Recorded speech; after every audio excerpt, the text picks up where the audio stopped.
तो दोस्तों, पिछले कई सालों से नाराज फ्रांस अब मान गया है। दरअसल अमेरिकी कंपनी जनरल इलेक्ट्रिक तेजस के लिए इंजन की सप्लाई करने में जिस तरीके से देरी कर रही है और बहाने बनाकर आनाकानी कर रही है, इससे भारत का विश्वास अमेरिकन कंपनी जनरल इलेक्ट्रिक से पूरी तरह उठ चुका है। इसीलिए भारत जो 5वीं जनरेशन वाले एम का प्रोजेक्ट के अंतर्गत फाइटर जेट बना रहा है, उसमें भारत अमेरिकी इंजन पर डिपेंडेंट नहीं रहना चाहता। नहीं तो अगर अमेरिका इसी तरह भारत को लटकाता रहेगा तो हमारी एयरफोर्स की ताकत मिट्टी में मिल सकती है। इसीलिए जब से अमेरिकी कंपनी ने भारत को इंजन देने में देरी करना शुरू किया, तभी से भारत ने फ्रांस की सेफ्रॉन कंपनी से इंजन लेने की तैयारी बना लिया है। लेकिन समस्या वाली बात यह थी कि फ्रांस की सेफ्रॉन कंपनी भारत को इंजन देने के लिए तैयार तो थी, फिर भी उनकी नाराजगी कुछ ज्यादा ही थी, क्योंकि अभी तक फ्रांस की कंपनी टेक्नोलॉजी शेयर करने के लिए तैयार नहीं थी। लेकिन दोस्तों, भारत ने कुछ ऐसी तरकीब लगाया कि नाराज फ्रांस भी मान गया और भारत का काम भी हो गया। क्योंकि खबर निकलकर आ रही है कि फ्रांस की सेफ्रॉन कंपनी भारत की जीटीआर के साथ मिलकर 110 किलो न्यूटन के नए इंजन को बनाने के लिए तैयार है। और कमाल की बात यह है कि इस नए इंजन की जो आईपीआर ओनरशिप यानी कि मालिकाना हक होगा, वह इंडियन लेबोरेटरी जीटीआरआई के पास ही रहेगा। पूरी खबर क्या है, इस वीडियो में समझते हैं। लेकिन आगे बढ़ने से पहले वीडियो को एक लाइक करके चैनल को सब्सक्राइब जरूर कर लीजिए। देखिए, जितने भी यूरोपीय देश हैं, ये सभी यूरोपियन यूनियन के इशारे पर चलते हैं। और जिस तरीके से चालाक दिमाग वाले कुछ लोग होते हैं, जो कि खुद का तो फायदा देखते हैं, लेकिन जहां दूसरे का फायदा होता है वहां कोई ना कोई बहाना बनाने लगते हैं और दूसरों की जरूरत कभी बनना नहीं चाहते। ठीक इसी मिजाज का दिमाग यूरोपियन यूनियन भी लगाता है। इसलिए यूरोप के जितने भी देश हैं, वह इसी फार्मूले पर चलते हैं। और जिस तरीके से पुश्तैनी अमीरी होती है, उसी तरीके से यूरोप के यह सभी देश अमीरों की लिस्ट में गिने जाते हैं। क्योंकि यूरोपीय देश मशीनों के मामले में पहले से ही टेक्नोलॉजी रखते थे और इन्हीं टेक्नोलॉजी का इस्तेमाल करके मशीनरी कंपोनेंट बनाते आ रहे हैं और बाकी के देशों में बेचते आ रहे हैं, जिससे इनकी कमाई बहुत अच्छे तरीके से आज भी चल रही है। और यहीं पर यह दिखाते हैं चालाकी, क्योंकि मशीनों और इंजन को बेचने से जिस लेवल तक इनका फायदा होता है, उस लेवल तक तो जाते हैं, लेकिन जिस लेवल के बाद सामने वाले देश का फायदा होना शुरू हो जाता है, वहां से यह अपना कदम पीछे हटा लेते हैं। वैसे तो ज्यादातर यूरोपीय देशों का फार्मूला अधिकतर एशियाई और अफ्रीकी कंट्रीज के साथ काम कर जाता है, लेकिन इनके इसी चालाकी वाले फार्मूले का तोड़ अब भारत ने भी निकाल लिया है। दरअसल हम सभी लोग जानते हैं कि भारत को डिफेंस सेक्टर में अगर इस समय सबसे ज्यादा किसी चीज की जरूरत है तो वह है फाइटर जेट में लगने वाला ऐसा इंजन जो कि हाई थ्रस्टर्स वाली एनर्जी जनरेट करता हो और उसकी फ्यूल एफिशिएंसी ज्यादा हो, यानी कि कम फ्यूल में ज्यादा ताकत पैदा करें।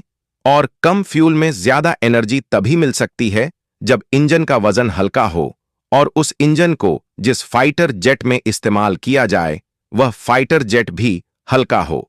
और इस बात में दो राय नहीं है कि भारत एम का प्रोजेक्ट के तहत जिस तेजस फाइटर जेट को बना रहा है, वह न सिर्फ हल्के हैं बल्कि स्टील्ड तकनीक पर होने वाले हैं।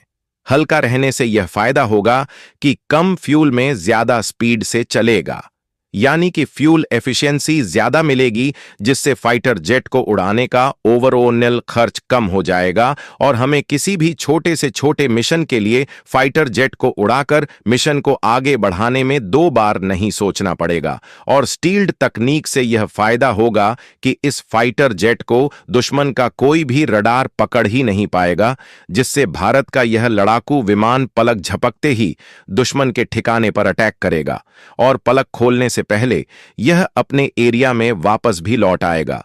और समस्या यह है कि आज भी हम ऐसा इंजन नहीं डेवलप कर सकते हैं जो कि कम से कम 110 किलो न्यूटन की एनर्जी पैदा करें और हल्का भी हो। इसीलिए फाइटर जेट के कई इंजन का ऑन ऑर्डर अमेरिकी कंपनी जनरल इलेक्ट्रिक को दिया गया था, लेकिन जनरल इलेक्ट्रिक ने इंजन देने के मामले में ऐसा धोखा दिया कि भारत को भी समझ में आ गया कि हमें किसी एक देश पर निर्भर नहीं रहना चाहिए। इसीलिए जब 2 साल पहले ही अमेरिका ने धोखा देना शुरू कर दिया, तभी भारत ने इंजन के लिए दूसरे देश में मौका तलाशना शुरू कर दिया था। तेजस फाइटर जेट में लगने वाले इंजन पर डीआरडीओ काम कर रही थी, इसीलिए इंजन ढूंढने की जिम्मेदारी भी डीआरडीओ की थी। और यह बात 2023 की है, जब डीआरडीओ ने फ्रांस की सैफ्रॉन कंपनी से अपने फाइटर जेट के लिए 110 किलो न्यूटन के इंजन को लेने का फैसला लिया। हालांकि फ्रांस की सैफ्रॉन कंपनी भारत को इंजन देने के लिए तैयार थी, लेकिन उनकी वही चालाकी पुरानी वाली थी, क्योंकि पहले तो यह फुल डेवलपमेंट टेक्नोलॉजी ट्रांसफर करने के लिए तैयार नहीं थे, लेकिन जब यह टेक्नोलॉजी ट्रांसफर करने के लिए तैयार हो गए तो भारत के हिसाब से कस्टमाइजेशन करने के लिए तैयार नहीं थे। लेकिन भारत ने भी ठान लिया था कि अगर फ्रांस इंजन नहीं देता तो रूस जैसे देशों में इंजन खरीदने की तलाश की जाएगी और कस्टमाइजेशंस को भारत के हिसाब से करने के साथ साथ full of the technology transfer भी करना होगा। लेकिन फ्रांस तब तक भारत की शर्तों को मानने के लिए तैयार नहीं था, जब तक भारत ने तगड़ी कूटनीति का इस्तेमाल नहीं किया। और इसी बीच भारत ने अपनी कूटनीति का इस्तेमाल किया और भारत में जो Russian fighter jet Su-30 maintenance और डेवलप किए जा रहे हैं, उसके लिए इंडियन एयरफोर्स की तरफ से कुछ महीने पहले हाल ही में लगभग 240 फाइटर जेट के इंजन को खरीदने का अप्रूवल दे दिया गया। और यहीं से फ्रांस को लगने लगा कि जो इंजन के प्रोजेक्ट के लिए भारत उनसे डिमांड कर रहा है, कहीं भारत उन इंजन को भी रूस से ना खरीद ले। इसीलिए पिछले 2 सालों से नाराज फ्रांस की सेफ्रॉन कंपनी अब लाइन पर आती हुई दिखाई दे रही है।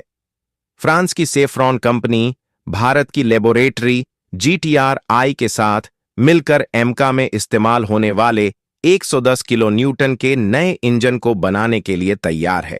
और सबसे कमाल की बात यह है कि न सिर्फ भारत की लेबोरेटरी के साथ फ्रांस की सेफ्रॉन कंपनी मिलकर इसका डेवलपमेंट करेगी, बल्कि इसकी इंटेलेक्चुअल प्रॉपर्टी राइट्स भी भारत की GTR के पास रहेगी, जिससे इसका इस्तेमाल कहां करना है और किसे बेचना है, इसका निर्धारण फ्रांस नहीं बल्कि भारत करेगा।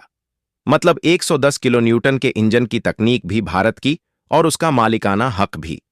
और दूसरी सबसे बड़ी बात यह है कि 110 किलो न्यूटन का जो इंजन बनेगा, ये एकदम नया डिजाइन का रहेगा, जबकि पहले जो इंजन दे रहा था उसका डिजाइन रफाल इंजन पर आधारित था। और इससे भारत के फायदे की बात करें तो भारत के पास फायदे ही फायदे हैं। सबसे पहला फायदा यह होगा कि भारत का पहला 5th जनरेशन फाइटर जेट होगा और उसका इंजन भी अब विदेशी कंपनियों पर निर्भर नहीं रहेगा, जो इंजन हमें अमेरिका जैसे देशों से महंगे में मिल रहे थे। अब भारत की कंपनियां इवॉल्व रहेगी तो वह इंजन हमें सस्ते पड़ेंगे। और अगर भविष्य में भारत यह महारत हासिल कर लेता है तो इन इंजनों को दूसरे देशों के फाइटर जेट के लिए हम बेच भी सकते हैं, क्योंकि अनेकों ऐसे देश आज भी हैं जिनके पास फाइटर जेट के इंजन बनाने की टेक्नोलॉजी नहीं है। वैसे तो नए इंजन का प्रोडक्शन भारत में कब से होगा, इस बात की कोई भी जानकारी सामने नहीं आई है। लेकिन भारत ने जिस तरीके से फ्रांस को टेक्नोलॉजी ट्रांसफर करने और नए इंजन को बनाने पर मजबूर किया, उससे यह साफ दिखता है कि अगर आप खुद पर भरोसा करें तो दुनिया भी आप पर भरोसा करना शुरू कर देती है। यदि भारत ने भरोसा पहले ही तोड़ दिया होता और रूस से 240 जेट इंजन की डील ना करता, तो शायद ही फ्रांस भारत की शर्तों को मानने के लिए तैयार होता। फिलहाल आप लोग भारत की इस कूटनीतिक जीत के बारे में क्या कहना चाहेंगे?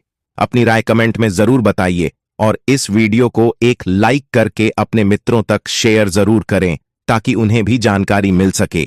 इसी तरह और भी नॉलेजेबल वीडियो देखने के लिए चैनल को सब्सक्राइब करके बेल आइकन को ऑल पर जरूर सेलेक्ट करें। जय हिंद।